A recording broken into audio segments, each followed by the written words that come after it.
Hermanos, ¿me acompañan a orar, por favor? Padre, queremos reconocer en esta mañana tu soberanía completa y absoluta sobre todo. Gracias, Señor, porque en tus manos están los tiempos, en tus manos siempre ha estado el control de todas las cosas que suceden, pero con un atributo que solamente tú tienes, y es que todo lo haces perfecto. Y en ese obrar siempre hay cosas inentendibles para nosotros, que se escapan de nuestra comprensión humana, pero confiamos en tu promesa que todo lo que permites siempre es para el bien de los que te aman. Y en esa promesa descansamos. Gracias por el testimonio de Néstor en esta mañana, por la demostración de tu poder en cosas tan espectaculares como las que él nos narró, donde solamente podemos ver tu mano y tu gracia. Agradecemos por la vida de Mariana, por este problema de salud que le aqueja. Gracias porque tienes un propósito con eso en su vida, en su familia. Pero gracias porque tu propósito también es sanar en tu tiempo y a tu manera. Por eso dejamos la salud de ella en tus poderosas manos y descansamos, Señor, sabiendo que en tu tiempo, a tu manera, Señor, te glorificarás, porque ese es el Dios en el que creemos. Un Dios que no está limitado por nada, un Dios que no tiene que darle cuentas a nadie, un Dios que tiene todo el poder para hacer todo. Y en eso descansamos, Señor, y clamamos específicamente por este momento de prueba para Mariana y para su familia, para que tu gracia esté con ellos sobreabundando. Y también gracias por el tiempo de tu palabra. Glorifícate a través de ella en el nombre de Jesús. Amén. Muy bien. Vamos a abrir nuestras Biblias en Mateo capítulo 5. Venimos estudiando el libro de Mateo y recordamos siempre que el tema central de Mateo es, o Mateo lo que quería enseñar a los lectores era mostrar que Jesús, el Jesús que había nacido en Belén, era no solamente el Mesías prometido, que estaba profetizado en todo el Antiguo Testamento, sino que era el Rey prometido también, el Rey que reinará sobre Israel eternamente. Y eso también tiene un impacto para nuestras vidas hoy, porque nosotros podemos abordar a Jesús de muchas maneras, bajo muchos aspectos y puntos de vista, pero tenemos que encontrar esa verdad, lo que la palabra del Señor quiere reflejar con respecto a su divina y hermosa persona. Vamos a abrir nuestra Biblia allí en Mateo, pero primero vamos a leer el capítulo 4, versículo 23 en adelante. Dice, y Jesús iba por toda Galilea enseñando en las sinagogas. Las sinagogas era el lugar donde en aquella época no había un templo en cada ciudad, había un solo templo en Jerusalén. Entonces en las diferentes aldeas y lugares se reunían en sinagogas, que era un lugar donde se compartía la escritura, donde se alababa al Señor y donde era un tiempo de comunión, algo muy parecido a lo que nosotros tenemos como iglesia, ¿cierto? Pero para el pueblo judío. Entonces, en esos lugares, en esas ciudades, en esas poblaciones, el Señor Jesús enseñaba en las sinagogas. ¿Y qué enseñaba? Dice, proclamando el evangelio del reino. Y eso es importante, que lo que nosotros estamos estudiando en la palabra y específicamente en Mateo es la predicación del reino de Dios. Y ese reino de Dios impacta también tu vida hoy. No solamente era para el pueblo de Israel, sino también para todo el mundo hoy.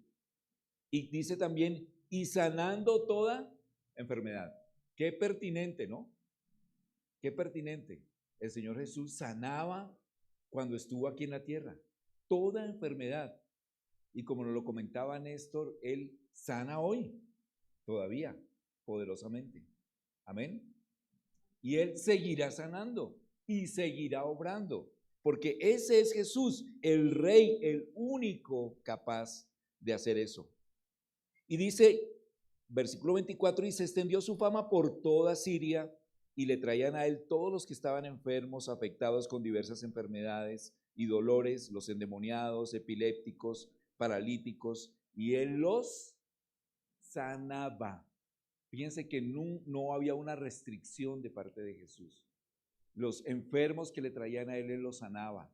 Y así como confiamos en Néstor, en la vida, en lo que hizo en la vida de Néstor, confiamos también en la vida de Mariana y confiamos también en nuestras vidas cuando tengan enfermedad y confiamos también cuando también tengamos no solamente una enfermedad física, sino también ese pecado que nos agobia y nos aleja del Señor. Él sana no solamente las enfermedades, sino sana el alma. Y eso es lo más importante. Versículo 25, y lo siguieron, ¿qué? Muchas multitudes. ¿Y por qué creen ustedes que lo seguían muchas multitudes? Bueno, porque si hoy viniera alguien y sanara toda enfermedad a cualquier persona que le acercaran, pues sin duda sería famoso. Mucha gente querría conocer a esa persona que sana. Y venían de Galilea, de Decápolis, de Jerusalén, de Judea y del otro lado del Jordán. Pero detrás de la sanidad que Jesús manifestaba, él siempre tenía algo más importante que la sanidad física. Inclusive recuerdan que muchas veces cuando sanaba a los ciegos, a los leprosos, él, ¿qué les decía? Si quisiera ser alguien famoso, les diría, hey, bueno, vayan y cuéntenle a todo el mundo, hablen en redes sociales, lo que yo hago para que más personas vengan y me conozcan. ¿Eso hizo Jesús? No. Dice que a muchos de ellos, es más, a la mayoría les decía que no dijeran nada. Porque el propósito de Jesús no era ser famoso. El propósito del Señor Jesús no era solamente ser un sanador. El propósito de Jesús era mostrarse como el Mesías prometido y como el Rey. Y la principal parte del ministerio de Jesús, aunque abundó en sanidades, fue en su enseñanza. Y eso es lo que comienza en el capítulo 5, versículo 1. Dice, cuando Jesús vio a las multitudes, subió al monte. Y para los que entendemos algo o entienden algo de geografía de Israel, Israel es una región muy plana. Entonces, lo que aquí se hablan de montañas, realmente no son montañas como las conocemos en Colombia, ¿no?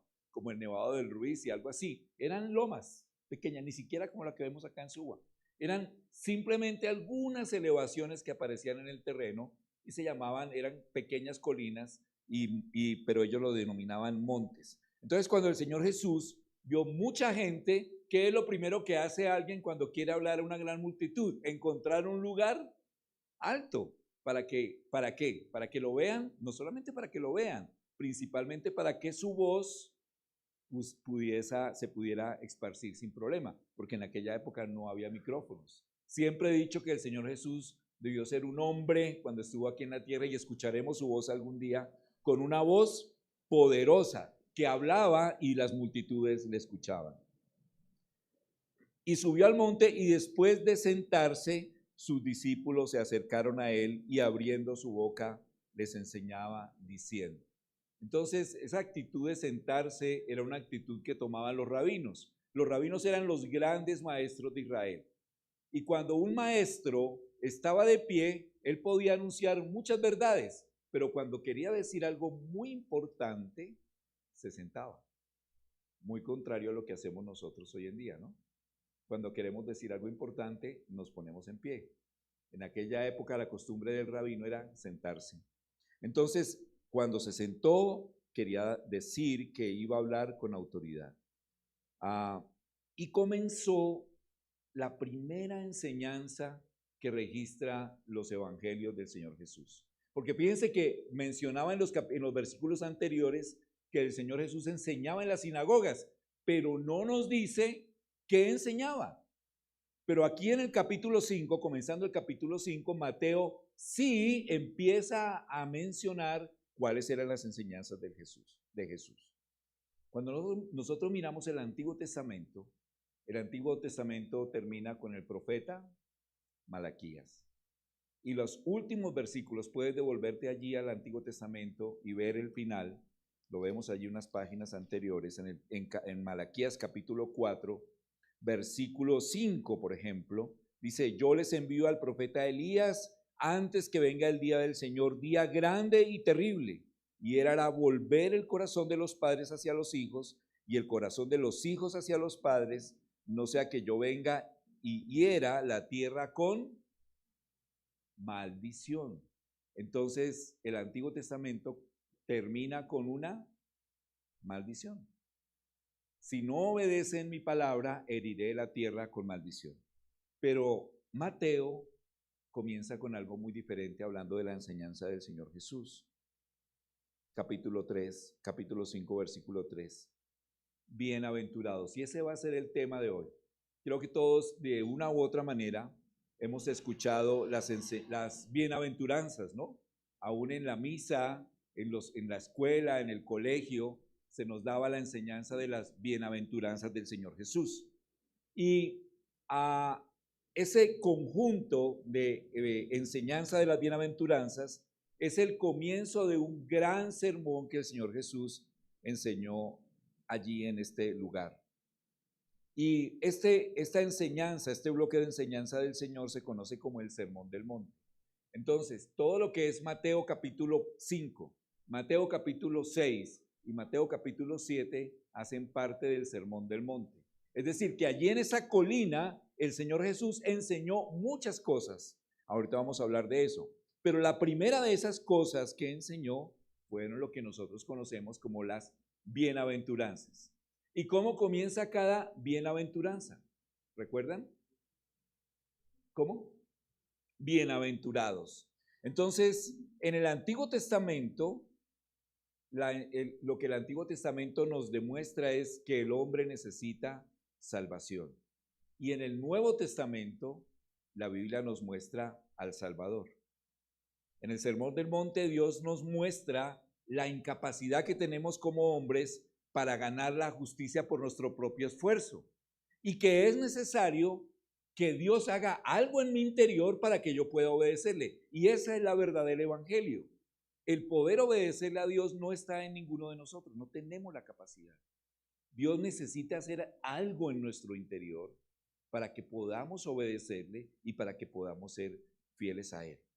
En aquella época, los fariseos, que eran los líderes religiosos más importantes de Israel, creían que la religión correcta era cumplir todos los mandamientos de la ley de Moisés, todos sin excepción. Y a eso le agregaban unas cosas insignificantes que los rabinos habían enseñado por muchos siglos. Entonces tenían que lavarse las manos antes de comer, una cantidad de cosas que habían sido agregadas. Y la parte exterior del cumplimiento de la ley era lo más importante. Entonces todo el pueblo de Israel vivía bajo un método de religiosidad que consistía en esto. ¿Quieres agradar a Dios? Demuestra con tu exterior que lo quieres agradar. Cumple todas esas normas que exige la ley, desde las más importantes hasta esas normas sencillas. Recuerdan que alguna vez los discípulos del Señor Jesús empezaron a coger espigas para comer en medio de un día de reposo, de un día sábado, y fueron criticados por eso, por no lavarse las manos antes de comer, por sacar el burro en día de reposo, una cantidad de exigencias. Entonces, la religiosidad en la mente, en la mente colectiva de Israel y de los israelitas era: tenemos que demostrar exteriormente lo que queremos hacer para agradar a Dios. Pero Jesús, con su enseñanza, empezó a enseñar algo diferente y empezó a enseñar que la espiritualidad realmente es interna y no externa. Y creo que ese es un problema que a veces podemos tener. Pensamos que la espiritualidad es lo que nosotros mostramos a los demás, lo que los demás ven, aun cuando nuestro interior está mal. Pensamos que venir a una iglesia es lo más importante. No es que sea, es importante, pero más que venir a la iglesia es cómo estoy viviendo mi vida con el Señor. Cómo estoy actuando en mi matrimonio, cómo estoy actuando en mi vida privada cuando nadie me ve. Cómo llevo mi vida delante de Dios. El Señor Jesús en el Sermón del Monte siempre hizo énfasis en lo interno. Por eso vamos a escuchar en estas semanas cosas como esta. Oísteis que fue dicho que aquel que adultere debe morir. Pero yo digo que cualquiera que mira a una mujer para codiciarla ya adulteró con ella en su corazón. Entonces, aquellos fariseos o estos hipócritas de aquella época, pues seguramente no eran adúlteros, pero deseaban sexualmente a una mujer. También el Señor Jesús enseñó que aquel que matara a alguien, ¿cómo debería pagar? Con la muerte. Pero dice que aun cuando yo le digo necio o fatuo a mi hermano, soy culpable de homicidio. ¿Cuántas veces en nuestros pensamientos aborrecemos a nuestros hermanos? ¿Cuántas veces les decimos necio o fatuo? ¿Cuántas palabras en privado o en público afirmamos acerca de nuestros hermanos? Es casi igual que un asesinato. Entonces el Señor Jesús enfatizaba lo interior, lo importante de lo interior, y cuando hay un cambio interior se manifiesta en el exterior. La vida santa que agrada a Dios nace en el interior de una persona, en lo que Dios hace en el interior de una persona. El deseo de ser santo es algo que solamente Dios puede producir. Tú no puedes fabricar el deseo de agradar a Dios en tu vida. Necesitas que Dios trabaje en tu corazón, para que con ese trabajo de Dios en tu corazón, en tu alma, tú anheles la santidad. Por eso vamos a escuchar mucho esto. Oísteis que fue dicho, pero yo os digo. Esto dice la religión, pero yo digo esto. El Sermón del Monte nos da una perspectiva divina del modelo de la vida del reino de Dios y de sus súbditos.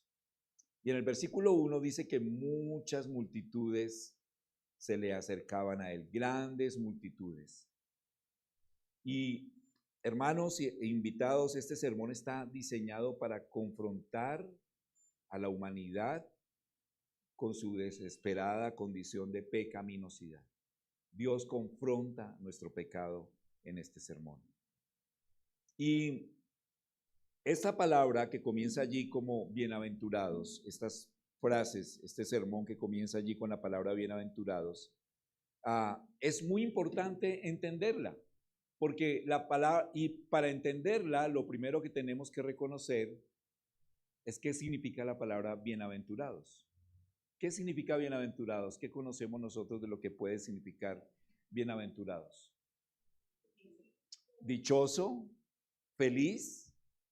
Esa palabra en griego es makarios, es decir, si algún día tú quieres tener un hijo y le quieres colocar un nombre de felicidad, colócale Macario, que eso significa, Macarios, que significa felices, afortunados, dichosos. Pero la palabra bienaventurado tiene que ver con un gozo interior que no se ve afectado a pesar de las circunstancias. Cuando hace un año nosotros con Ellen tuvimos contacto con Jairo y Mariana, y él nos empezó a contar y ella nos empezaron a contar todas las problemas. Ustedes lo que están viendo hoy realmente es poco para lo que ella ha vivido. Ya ha pasado por temas más difíciles que este de hoy. Y uno se pregunta cómo un hombre como Jairo y una mujer como Mariana, ustedes los conocen, han hablado con ellos acá hace 8 días. ¿Cómo pueden tener gozo en medio de una situación tan difícil? ¿Cómo puede ella alegrarse y gozarse de su vida padeciendo una enfermedad tan compleja? Ese es el gozo interior que viene a pesar de las circunstancias. Esa es la bienaventuranza que realmente solamente Jesús puede dar en la vida de un ser humano. Y el Señor Jesús comienza en cada frase, comienza diciendo, bienaventurados, felices los que, tal cosa. Y la primera aparece en el versículo 3, bienaventurados los pobres en espíritu. Y no solamente menciona quién es bienaventurado, sino por qué será bienaventurado. Entonces, la primera en el versículo 3, bienaventurados los pobres de espíritus, pues ellos ¿qué? De ellos es el reino de los cielos. Entonces, cuando nosotros hablamos de una persona pobre en el espíritu, ¿en qué tipo de persona pensamos? Cuando dice, uy, esa persona es pobre de espíritu. cuando no cree en el Señor Jesús. Pero ¿qué pensamos normalmente? Triste, amargada. Cuando alguien no tiene iniciativa en la vida, dice, uy, esa persona no tiene, es una persona pobre en el espíritu, no tiene arranque para nada, no anhela nada en su futuro, no anhela nada en su vida. Es una persona triste, amargada. Pero la palabra pobre aquí, en el original griego, era una persona, habían varias palabras para pobre en el griego. Una era la persona que vivía día a día, es decir, que trabajaba para su sustento diario. No tenía nada para mañana. Trabajaba hoy para producir para hoy. Y mañana tenía que volver a trabajar para producir para su propio día, que es normal verlo hoy en día en nuestros países, ¿no? Vivir en el día a día. Eso llamamos una persona pobre. Pero existía otra palabra para pobre que significaba que una persona no tenía ni siquiera para lo de su propio día. Era tan pobre que no tenía ni siquiera para su sustento diario. No tenía qué comer, ni qué vestir, ni dónde dormir en un día común y corriente. Una persona que no tenía nada. Cuando el Señor Jesús usa la palabra pobre, se refiere a ese segundo significado. Alguien que no tiene nada. Alguien que, pero cuando habla él de pobre en espíritu, está hablando de una pobreza no física, sino una pobreza espiritual, una pobreza moral. Son aquellas personas que reconocen su total indigencia espiritual. ¿Ustedes saben qué hace un indigente? Que es normal verlo aquí en nuestras calles. ¿Qué hace un indigente? Pide. ¿Y qué pide? Ayuda, comida, socorro. Un pobre espiritual es aquel que va delante de Dios y dice, Señor, yo no tengo nada para agradarte a ti. Soy pobre. Vengo a ti sin nada. Y no sé si ustedes recuerdan la parábola del publicano y el fariseo. Aquel fariseo religioso que decía, yo diezmo, yo cumplo toda la ley, yo hago todo lo que tú pides en la escritura, por lo tanto estoy justificado delante de ti. Y al lado de él había un publicano, la persona más vil de la cultura judía. Y este hombre que decía, Señor, y se golpeaba en el pecho, dice la Biblia, ¿no? Sé propicio a mi pecador. Y el Señor Jesús, cuando narra esta parábola, dice que de ellos salió uno justificado. ¿Cuál fue el que salió justificado? El que se sentía pobre y miserable delante del Señor. No el que se sentía rico, que tenía todo espiritualmente para agradar a Dios. Entonces, cuando Dios habla de pobre espiritual, es una persona que dice, Señor, yo soy un indigente espiritual, no tengo nada para ofrecerte espiritualmente. Estoy lejos de ti, que en sí mismos no tenemos los recursos para presentarnos puros delante de nuestro Rey. Los pobres espirituales son aquellos que no tenemos ningún mérito espiritual y que no podemos ganar ninguna recompensa espiritual. Su orgullo ha desaparecido y el orgullo espiritual es tan fácil tenerlo, hermanos. Es decir, yo soy, Señor, yo te sirvo, yo te amo, yo leo la escritura, yo te obedezco en todo, yo soy más que los demás espiritualmente. Cuando pensamos así, nos alejamos de este modelo que Dios tiene, porque Dios ama al que se siente pobre espiritualmente, aquel que va delante de él sin orgullo para clamar que Dios le dé todo lo que él puede dar. Y es como decir, llegar con las manos vacías delante de Dios y tal. Y eso es lo que nosotros necesitamos para conocer a Cristo. Necesitamos llegar con las manos totalmente vacías para que Él nos perdone, nos restaure en la persona de Cristo. Y dice el Señor, pues de ellos es el reino de los cielos. ¿Quieres tú llegar al reino de los cielos?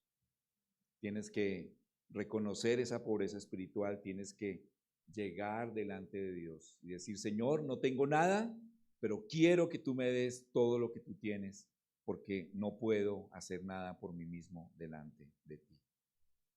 En el versículo 4 dice también, bienaventurados los que lloran. Recuerdo cuando éramos, hace mucho tiempo, niño, joven, había una película o una novela mexicana que duró como 20 años, que se llamaba Los ricos también lloran. Los jóvenes es como decir la élite de aquella época. ¿Cuánto duró el élite? Como 30 años. Bueno, Los ricos también lloran duró como otros 30 años. Y esa novela a mí me daba risa porque mi mamá la veía y tú prendías esa novela y la protagonista estaba todo el tiempo llorando. Y no era rica, era pobre, ¿no? Entonces era paradójico el título de la novela, porque eran los ricos también lloran, pero la que lloraba era la pobre todo el tiempo. ¿Por qué lloramos nosotros? ¿Por qué normalmente como seres humanos lloramos?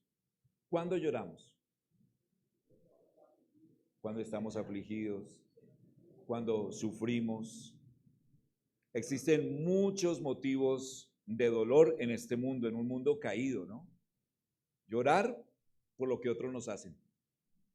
Llorar porque no logramos las cosas que queremos. Llorar por perder un ser querido. Llorar por perder un ser querido es un llanto justificable, ¿cierto? Inclusive llorar por ver a alguien que amamos y muere sin Cristo. O llorar por la obra del Señor. Esos llantos, algunos no son justificables, pero otros sí, humanamente hablando. Pero cuando el Señor Jesús habla aquí de que bienaventurados los que lloran, no se refiere aún a alguien que llora con justificación. No se refiere a llorar por un dolor emocional o físico. No se refiere a llorar por la ausencia de algo. Es un llanto más profundo. Y existe un pasaje en el Nuevo Testamento. Vamos a buscarlo allí rápidamente en sus Biblias y aquí yo lo voy a buscar acá. Segunda de Corintios 7, 10 al 11. Segunda de Corintios 7, del 10 al 11. ¿Está allí puesto? Sí. Muy bien. Segunda de Corintios 7, de 10 al 11. Mira lo que dice el apóstol Pablo. Porque la tristeza que es conforme a la voluntad de Dios produce un arrepentimiento que conduce a la salvación. Porque la tristeza que es conforme a la voluntad de Dios produce un arrepentimiento que conduce a la salvación, sin dejar pesar. Pero la tristeza del mundo produce muerte. Es decir, que hay una tristeza que para con Dios es la tristeza más justificable que puede existir.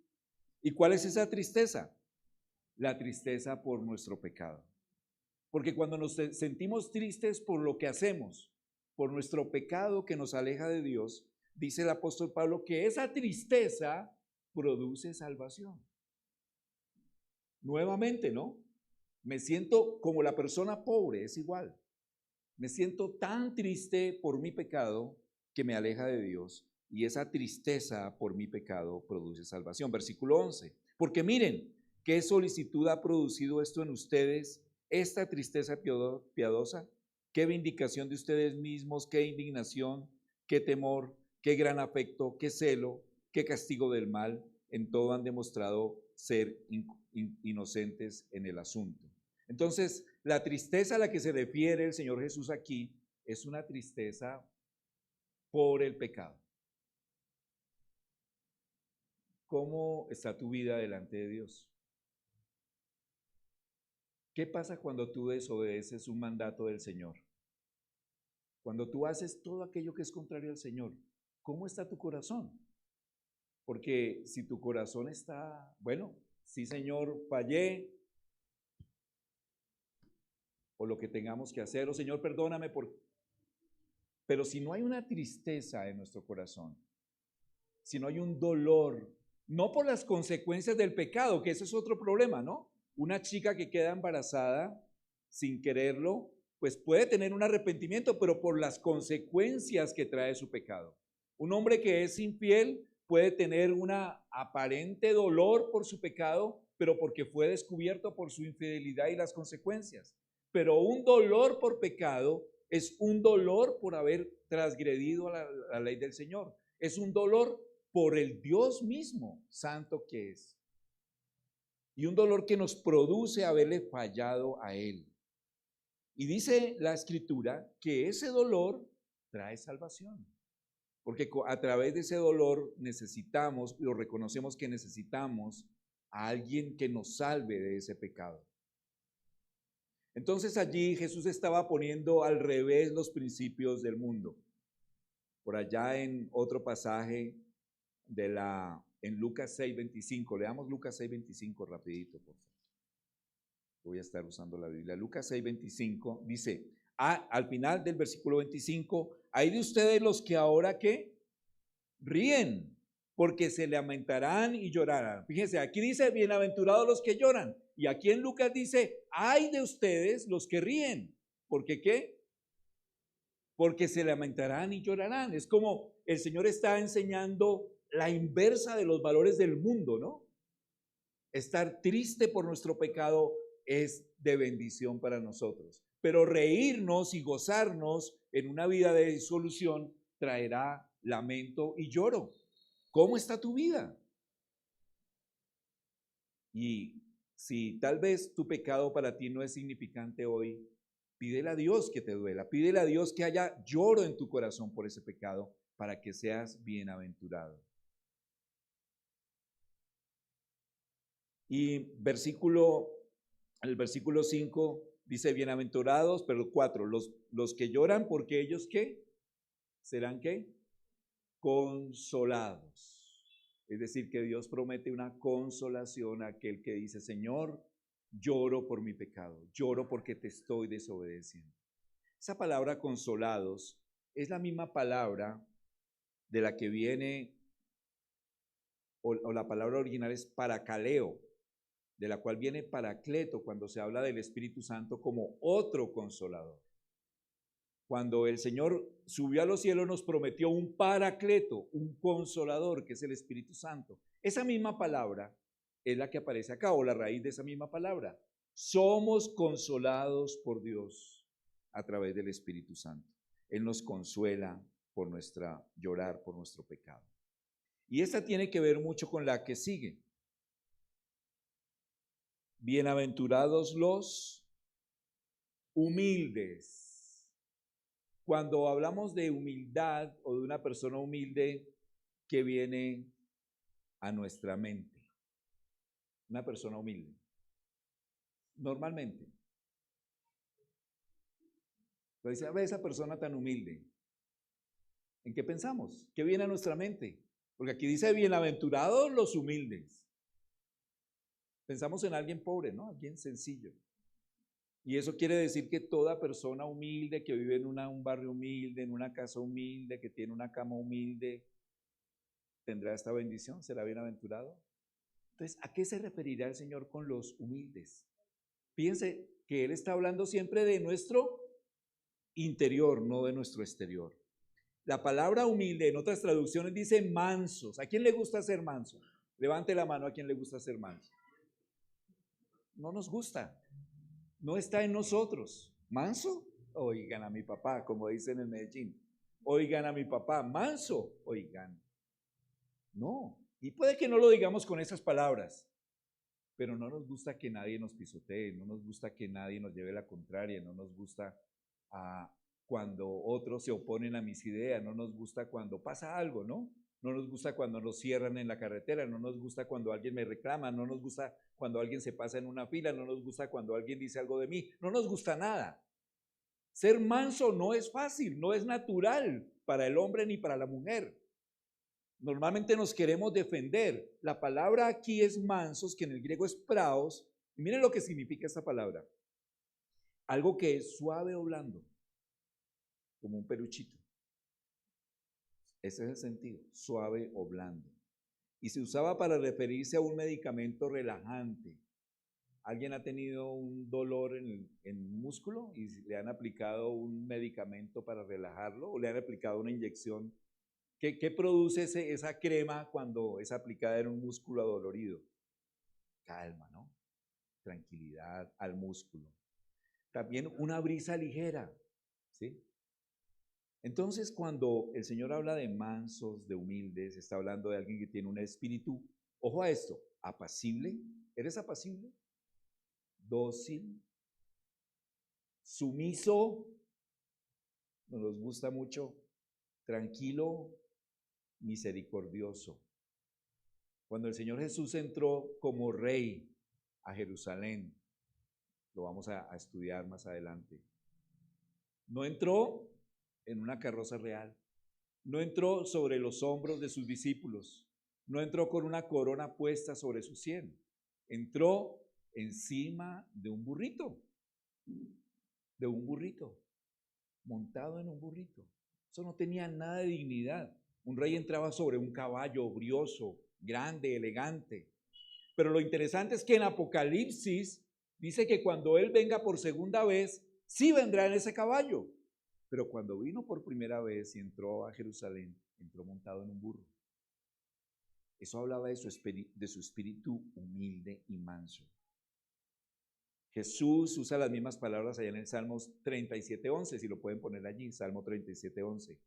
Los mansos heredarán la tierra.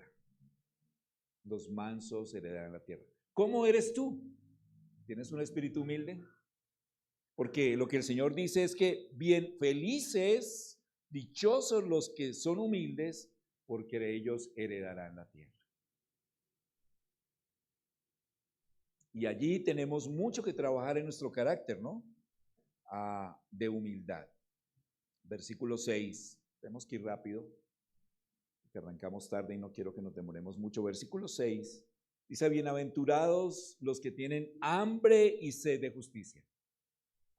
Esa palabra hambre y sed para el común de nosotros en Colombia y de los que estamos aquí sentados, no es rara. Cuando el Señor Jesús estaba hablando de esto, estaba hablando en medio de una nación que era muy, pero muy, pero muy pobre. Había mucha pobreza. En aquella época, cuando había una hambruna en la tierra, acababa con naciones completas. Cuando había falta de agua, la gente moría por falta de agua. Nosotros tenemos sed y vamos a la tienda y compramos un vaso con agua, o en últimas abrimos un grifo y tomamos del grifo. O si necesitamos comer, cualquier cosa nos comemos, ¿cierto? Como decimos en Colombia, nos desembalamos con cualquier cosa. Como en el colegio, ¿no? ¿Cómo se desembalaba uno en el colegio cuando tenía hambre? En mi época, sándwich colombiano, pan en la mitad y un pedazo de salchichón y Coca-Cola. Entonces, pero en aquella época, el hambre y la sed eran reales. Se dice que cuando una persona deja de tomar agua por varios días, por la falta de agua, todos los tejidos de su boca se resecan y se inflaman. Viene un dolor de cabeza terrible, mareos. Los ojos se llenan de sangre cuando ya es el extremo de deshidratación. Los labios se hinchan y se amoratan. Y el anhelo por agua es tan terrible que se convierte en el único deseo. Hay un testimonio de la Primera Guerra Mundial cuando los aliados estaban liberando una parte de Palestina y vencieron a sus enemigos en el desierto de Israel, en el norte, y duraron días y días sin encontrar agua. Y eran cientos y cientos de soldados. Llegaron a un oasis, es una historia real, llegaron a un oasis, pero el oasis no tenía más de 10 metros de ancho. Entonces imagínense, cientos y cientos de soldados con el oasis al frente, pero tenían que esperar que los que estaban de primero bebieran del agua que ellos anhelaban vivir. ¿Qué pasa cuando uno tiene sed y ve algo, una Coca-Cola así, así que le chorrea la agüita por fuera? Imagínense con una sed así. Es un deseo tan profundo y de ese deseo es el que habla el Señor Jesús. No es un hambre, sed de justicia como las personas que hoy dicen que quieren justicia social. No es esa hambre o sed superficial. ¿Sí? Que a propósito, pedir justicia social en un mundo caído es como pedirle al olmo que dé manzanas. La justicia social nunca va a existir en el mundo caído, solamente cuando el Señor Jesús venga a reinar. Pero esa sed de justicia es más que una sed de justicia social, es más que salir con pancartas, es más que salir a protestar, es una sed de justicia espiritual profunda. Eso es lo que el Señor Jesús hablaba. De ese tipo de sed habla Jesús. Salmo 63:1, busquémoslo por allí, por favor. Salmo 63:1. Lo vamos poniendo allí. Dice en versículo 1, voy a leer hasta el 5. Oh Dios, tú eres mi Dios, te buscaré con afán, mi alma tiene sed de ti, mi carne te anhela, cual tierra seca y árida donde no hay agua. Así te contempla en el santuario, así te contemplaba en el santuario para ver tu poder y tu gloria, porque tu misericordia es mejor que la vida, mis labios te alabarán. Así te bendeciré mientras viva, en tu nombre alzaré mis manos, con médula y grasa está saciada mi alma, y con labios jubilosos te alaba mi boca. Versículo 1. Te buscaré con afán, mi alma tiene sed de ti, y mi carne, ¿qué? Te anhela. ¿Así anhelas a Dios? Esa es el hambre y sed de justicia que Dios desea. Que anhelemos al Señor con profundidad. Y eso escapa más allá de un versículo. Escapa de lo que experimentamos. Si nosotros no experimentamos ese anhelo de Dios, tenemos un problema. Hay algo en nuestra alma que no está bien. Si para nosotros venir a la iglesia es algo frío, rutinario, normal, que no produce nada en mi corazón, que tan pronto empieza la predicación quiero salir volado, que quiero que la alabanza termine ya. ¿A qué hora vamos a terminar? Son las 12, 12:15, 12:30, la hora de la comida, el almuerzo. Orar, me duele orar, me duele leer la Biblia, no anhelo nada con el Señor. Eso es falta de anhelar la justicia de Dios. Si eso no está en tu vida, hay un problema serio en tu corazón.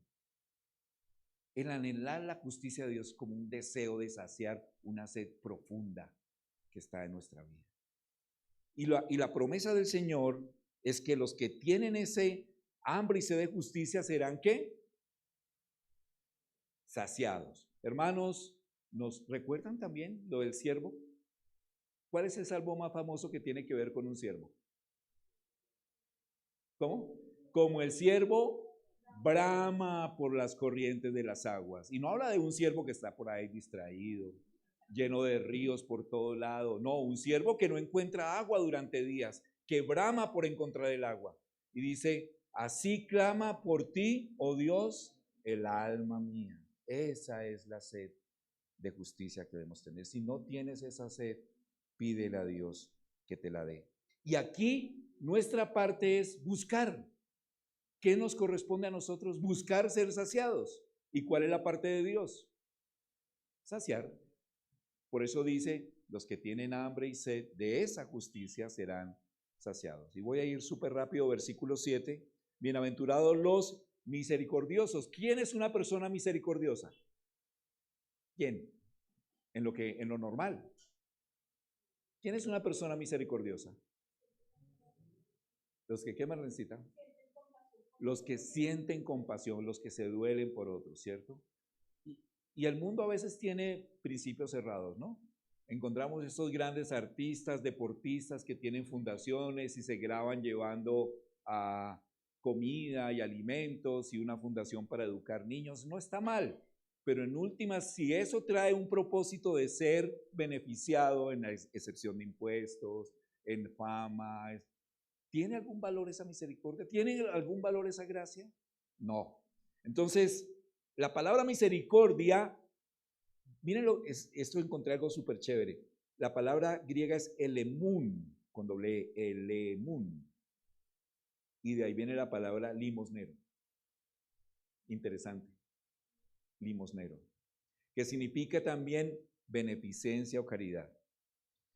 Jesús estaba diciendo en otras palabras esto: las personas de mi reino, mis súbditos, los que me siguen, no son beneficiarios, sino dadores. Dadores. ¿Qué estamos acostumbrados nosotros desde que nacemos del vientre de nuestra madre? Ahorita que Johan y Jensi están experimentándolo, ¿no? ¿Qué es lo que pide? ¿Qué es lo que hace Samara? Deme. ¿Qué hace un niño chiquito cuando deme? Muchas cosas van cambiando, ¿cierto? Pero en esencia la naturaleza humana demanda de otros. Necesito que me amen, necesito que me hagan feliz, necesito que me comprendan, necesito que me atiendan, necesito que. Pero en el reino de los cielos, y cuando alguien llega a conocer a Cristo, eso debe cambiar. Y esa es la lucha más profunda de todos los creyentes, ¿no? Porque todos luchamos con eso.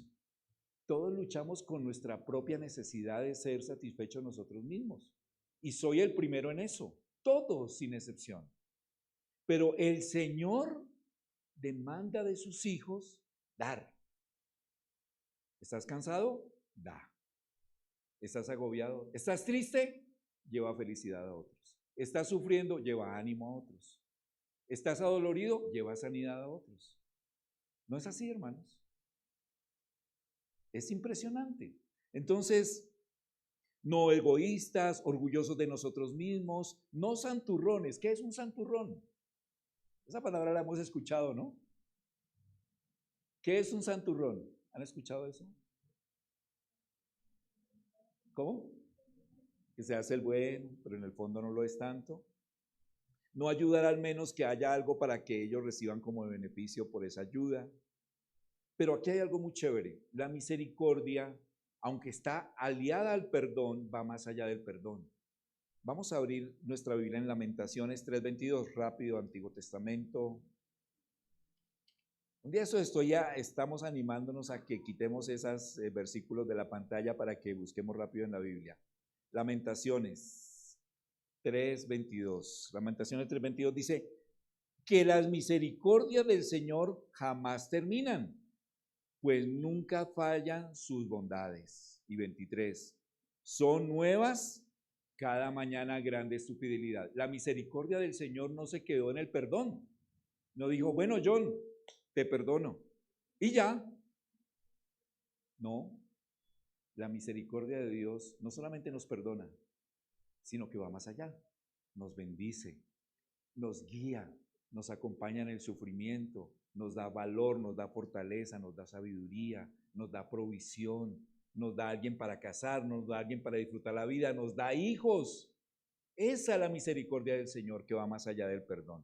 Entonces, la misericordia, hermanos, para nosotros, hablando como humanos, que no somos Dios, que somos imperfectos, la misericordia se debe extender en tres áreas. Primero, al amor, amar a mis hermanos, amar a mis enemigos, la gracia, el dar a otros y la justicia. Entonces, ser misericordiosos es un llamado muy alto que nos trae la palabra del Señor. Bienaventurados los misericordiosos, porque ellos, ¿qué? Alcanzarán misericordia, ¿cierto? Entonces yo doy y así mismo como doy, recibo. Doy gracia a otros, recibo gracia. Doy bendición a otros, recibo bendición. Qué hermoso el Señor, ¿no? Y voy al versículo 8. Vamos a saltar al 9. Bienaventurados, no, al 8, sí. Bienaventurados los de limpio corazón, pues ellos verán a Dios. ¿Cómo podríamos definir en una palabra a alguien de limpio corazón?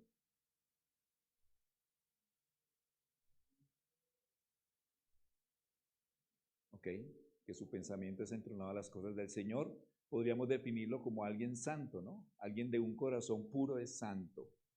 Palabra difícil, pero real en la Biblia para los que conocen al Señor. Los de limpio corazón, un corazón transformado. ¿Anhelas un corazón limpio? Esa es la mayor evidencia de que eres un hijo de Dios. Si tú eres un hijo de Dios, hay algo que te está diciendo, Señor, no estoy bien con esto, anhelo un corazón limpio, anhelo obedecerte a ti, anhelo cambiar, anhelo dar estos pasos. Entonces, si hay eso en tu corazón, es una buena señal de que Dios está obrando en tu corazón, de que Dios está tratando con tu vida. En Juan 15:3 dice, ya vosotros estáis limpios por la palabra que os he hablado. Es la palabra del Señor es la que nos puede. Y por eso hacemos mucho énfasis en la palabra, ¿no? Para algunos será, bueno, que cansón, la palabra para arriba, la palabra para abajo, pero es que sin la palabra no puedo tener una vida santa para Él. Anhela la palabra, disfrútala. Ejercítate en ella, no importa, arranca por un poquito de tiempo, medita en ella, ora a través de lo que el Señor te muestra. Ella te puede ir haciendo, llegar a conocer al Dios que es santo para que te haga santo a través de la persona de Cristo. Muy bien, y quiero terminar con el 8, porque ya no quiero alargar más, no vamos a alcanzar a terminar todo. Les enviaré por WhatsApp la parte final de la enseñanza. Terminemos con el 8. Bienaventurados los de limpio corazón, pues ellos verán a Dios. Versículo 9, bienaventurados los que procuran la paz, porque ellos serán llamados hijos de Dios. Dios tiene varias definiciones en la escritura, ¿no? Dios es, ayúdenme a complementar, Dios es santo, Dios es misericordioso, Dios es justo, Dios es amor, pero una que no acordamos mucho es que la Biblia dice que Dios es un Dios de paz. Es un Dios de paz. Ahí está en Romanos 15, en 1 y 2 Corintios 13, en Filipenses 4, en los apuntes lo van a poder ver. La paz, ¿cómo definimos nosotros la paz?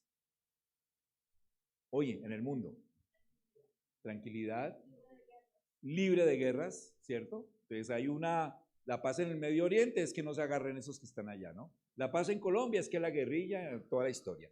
La paz en México, que los narcotraficantes, lo que sea. Entonces, pero la paz no solo detiene el conflicto, la paz de Dios reemplaza el conflicto con armonía y bienestar. Es decir, cuando Dios hace la paz en medio de algo o con algo, o cuando Dios permite que nos pongamos en paz con Él, no solamente es que detiene un conflicto por nuestro pecado con Él, sino que añade a la relación bendición. Y eso es muy importante para los matrimonios, ¿no? Un matrimonio en paz no solamente es el que no se agarra, no es el que no anda cogido de las mechas, como decimos nosotros. No es eso.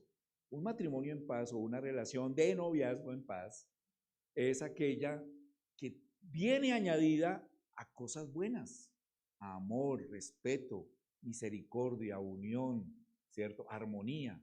Entonces, los que procuran la paz no solamente son aquellos que evitan el conflicto, ¿sí? No solamente aquellos que, hey, no se agarren un momentico, no es solamente eso, sino aquellos que añaden a las relaciones armonía y bienestar. ¿Cómo te describes tú en las relaciones con otros? ¿Qué añades tú? Cuando alguien te conoce a ti, ¿tú qué añades a la relación con esa persona?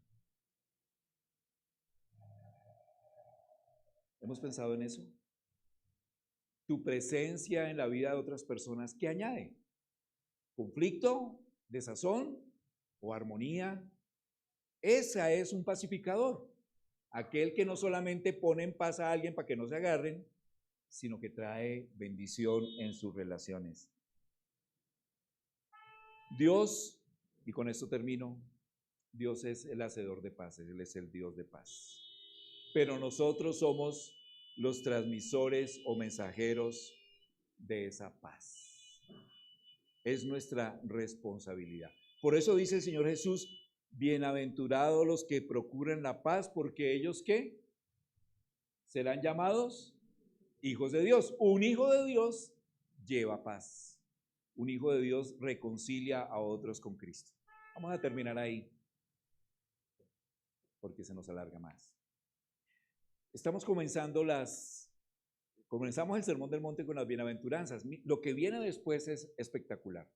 En 8 días, el hermano que esté aquí estará hablando sobre la luz y la sal del mundo. ¿Qué es la luz y la sal del mundo? ¿Qué tiene que ver eso conmigo? Esa enseñanza del Señor Jesús. Y vamos a aprender mucho más de Él. Coloquémonos en pie, oremos y ya Juanpa para que venga a dar los anuncios y terminemos la reunión de hoy.